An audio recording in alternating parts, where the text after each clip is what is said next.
자, 여러분, 프린트 2주차 화요일 아니고요. 수요일이네요.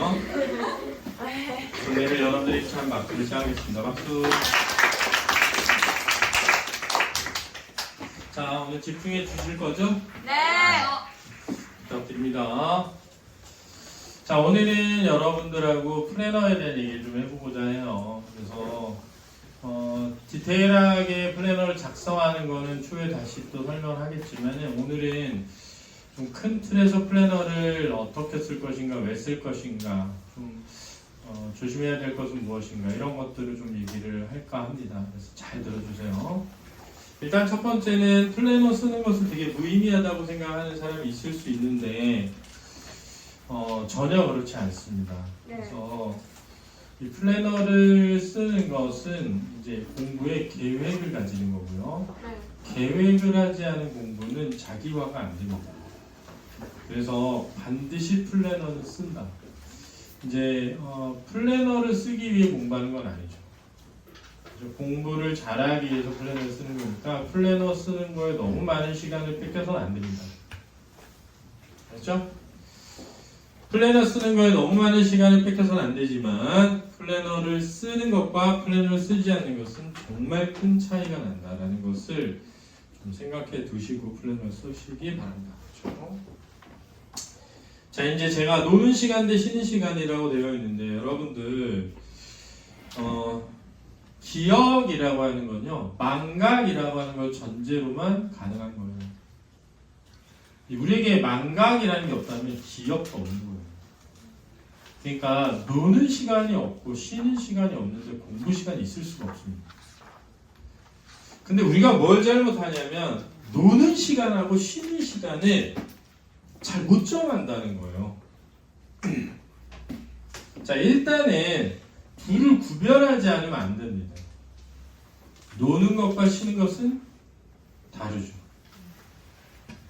대표적으로 집에 가서 쉬어야 될 때 노는 학생들이 있어요. 휴대폰으로 게임을 한다거나 또는 인스타그램에 들어가가지고 이제 웹서핑을 한다거나 이런 경우들은 노는 게 아니라 쉬는 게 아니라 뭐 하는 거다? 노는 거다. 노는 겁니다. 왜냐하면 공부할 때보다 더 많은 에너지 소모가 필요합니다. 공부할 때보다 더 많은 에너지를 소모해야 되는 것은 쉬는 것이 아니고 노는 것입니다. 근데 잘 생각해보세요. 나 진짜 학원에서 열심히 공부했으니까 좀 쉴래 라고 하면 안 되는 거예요. 부모님 중에 쉬는 걸 뭐라고 하실 부모님 없습니다. 놀아서 그런 거지. 안 자고 놀아서 뭐라 하는 거지. 일찍 자는 걸 뭐라고 하는 부모님 없어요. 그래서 첫 번째 잘 한번 고민해보자. 노는 것과 뭐는? 쉬는 것은 다르다. 충분한 휴식을 방해하는 게 노는 것일 수 있어요. 그러다 보니까 점점 피곤해지죠. 그러니까 점점 피곤해지니까 학습량도 줄고 학습 태도도 안 좋아지고 성적도 내려가고 이럴 수 있습니다. 자, 오늘 첫 번째 쉬는 시간과 노는 시간을 구별하자. 이게 이제 꼭 드리고 싶은 말씀인데요. 그러면 노는 시간은 필요한가? 당연히 필요하죠. 당연히 필요하죠. 휴대폰 하는 시간 필요합니다. 게임하는 시간 필요합니다. 뭐 축구할 수도 있고요. 농구할 수도 있죠. 친구들하고 맛있는 거 먹으러 갈 수도 있습니다. 영화를 보러 갈 수도 있어요. 왜냐하면 제가 만약에 그렇게 놀지 않고 일만 한다면 전 아마 일하기 싫을 거예요. 여러분들도 마찬가지예요. 다만 내가 이렇게 계속 놀아도 되나? 제발 노는 것도 의미있게 놀았습니다. 유의미하게. 내가 딱 정해놓고 내가 하루에 30분씩은 휴대폰을 보면서 게임을 하면서 놀 거야. 그러면 당당하게 부모님한테 말씀하시고 노세요. 제가 딱 이렇게 놀겠습니다. 근데 엄마 저 3시간은 놀게요 집에 와서. 이거는 아니지 않을까요? 제가 볼 때는. 그래서 자기가 일주일에 총 놀아도 되는 시간을 정해놓고 일주일 내내 안 놀다가 주말에 뭐라도 노시든지 아니면 매일매일 뭐 30분씩 노시든지 그러다가 주말에 뭐 몇 시간 놀든지 좋은데 계획은 가지고 놀자. 그냥 놀지 말죠. 이건 노는 것도 아니고 쉬는 것도 아니고. 제가 공부 제일 못하는 애들의 특징이 뭐냐? 중고등학교 때 제대로 놀지도 않았는데 공부도 못하는 애들이에요. 아예 막 신나게 게임만 했어. 근데 나 이제 프로게이머 될 건 아니고 이제 진짜 공부할래요 하는 애들이 공부 잘합니다. 근데 이건 뭐 놀지도 않았는데 공부도 못하는 애들은 재수해도 성질 많이 안 올라요. 그래서 제가 말씀드립니다. 노는 것과 쉬는 걸 구별하자. 노는 것은 계획을 세워서 계획을 가지고 놀자. 쉬는 것도 마찬가지죠. 제일 좋은 건 자는 건데 가족과 대화하는 것도 쉬는 겁니다. 잘 한번 계획을 세워보시기 바랍니다. 두 번째는 복습과 예습인데요. 문 좀 뒤에 닫아봐. 언제 눈빛을 보내고 있었는데.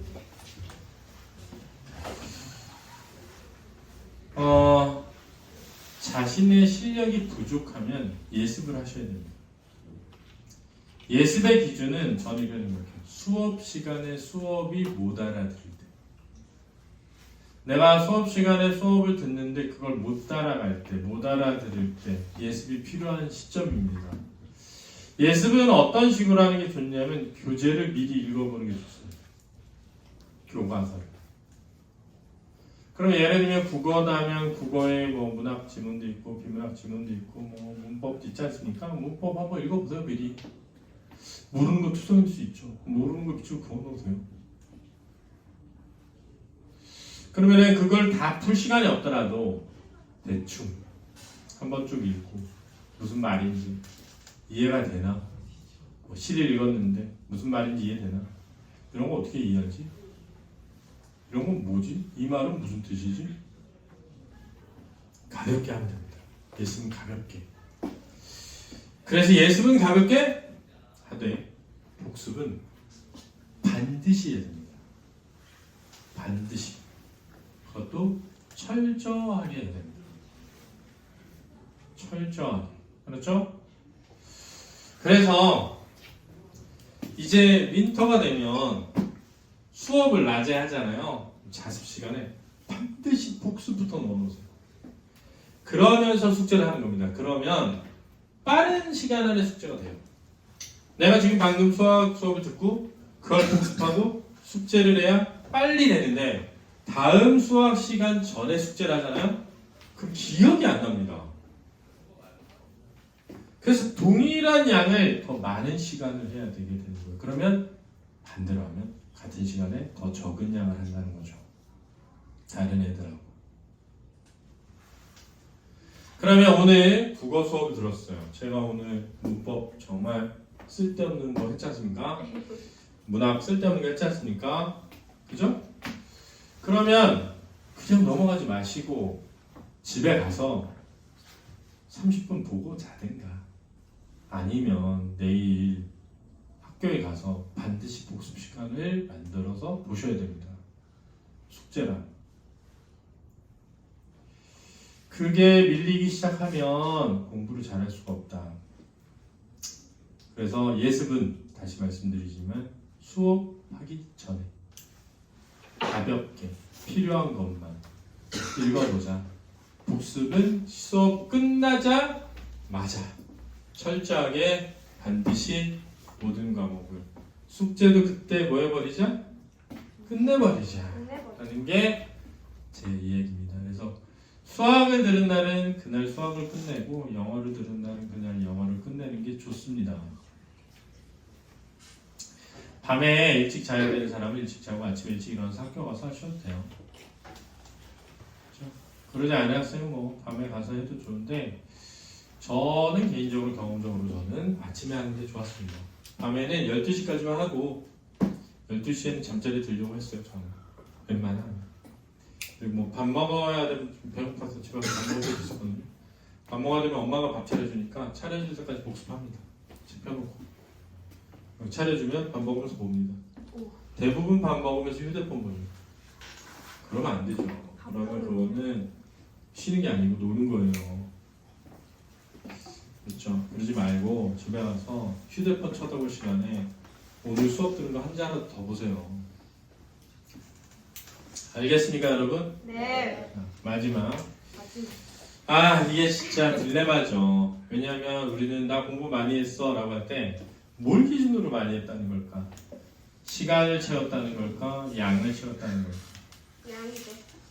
이거죠. 진짜 이게 중요합니다. 저는 개인적으로 두 가지 다 중요한데 플래너를 짤 때 예를 들면 내가 국어 복습에 2시간을 정했어요. 근데 해봤더니 1시간에 끝날 수도 있죠. 네. 양이 적어서. 수학 뭐 문제 숙제하고 하는데 뭐 1시간 반 잡았는데 3시간 걸릴 수도 있죠. 그래서 플래너는 주 단위로 계획을 짜는 거예요. 그래서 그 전주에 실제 걸린 시간을 바탕으로 해서 다음 주에 예측해서 시간 짜보는 거예요. 네. 그랬더니 남는 시간 있어. 그럼 남는 시간에는 뭘 할까? 그러니까 예습, 복습, 숙제, 앤드 플러스 알파를 꼭 생각하셔야 돼요. 나는 그것만 하기도 벅찰 수 있죠. 그럼 그것만 잘 하세요. 그래 됩니다. 근데 어떤 사람은 그게 빨리 끝나는 사람도 있어요. 실력이 높으니까. 그러면은 쌤한테 가서 물어보세요. 뭘 더 하면 좋을까요? 그럼 뭘 더 해라. 그럼 하세요.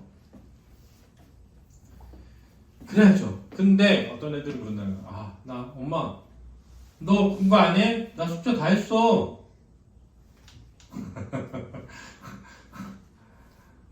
그런 게 아닙니다. 공부는 숙제 다 했으면 더 할 걸 찾는 거죠. 자기 실력이 높아서 빨리 끝났으면 남는 시간에 해야죠. 시간은 채워야죠. 내가 오늘 할 양을 다 했다고 해서 시간이 안 찼는데 놀면 안 됩니다. 반대로 시간 딱 했는데 숙제 다 못했어. 나 오늘 끝났어. 나 오늘 시작. 나 끝났어. 안 됩니다. 집에 와서 숙제해야죠. 시간이 찼다고 끝난 게 아닙니다. 해야 될 건 하고 자야죠. 진짜 중요합니다. 해야 될 건 하고 자야죠. 그래서 어떤 영악한 인간들은 네. 빨리 끝낼 수 있는데도 천천히 해요. 그럼 발전이 없는 거죠. 발전이. 그죠? 더 나은 인간이 되기 위해 우리가 공부하고 있다는 사실 잊지 마시고 네. 해야 된다라는 겁니다. 지금 쌤이 무슨 얘기 하는 줄 아시겠죠? 네. 다 적었죠. 제가 아이들하고 정말 제가 제일 처음 아이들을 가르친 게 한 94년도, 5년도였어요. 학원 강사로 데뷔한 게 우와. 거의 30년이죠.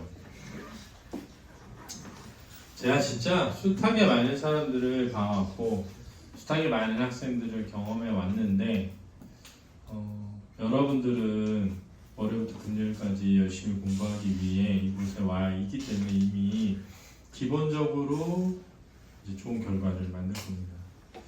참고로 말씀드리면 저는 그런 생각 되게 많이 하거든요. 제가 복이 많은 사람이어서 제가 뭘 해도 잘 됩니다. 와. 제가 기본적으로. 그렇기 때문에 제가 복이 많은 사람이기 때문에 저를 만난 학생들도 복이 많은 거죠. 와. 복이 많은 사람을 만났으니까. 근데 또 그런데 그러면 그 학생들이 또 좋은 결과를 많이 만드니까 그 학생들의 복을 제가 받는 거죠. 와. 그래서 우리는 서로가 서로에게 행운인 사람이 되어야 한다.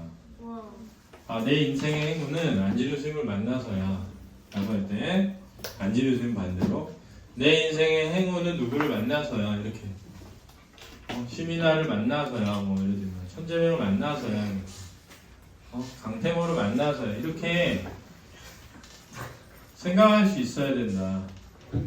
라는 겁니다. 알겠습니까, 여러분? 네. 네, 우리 마지막까지 열심히 할 거죠? 네. 수고했습니다. 안녕히 가세요. 감사합니다.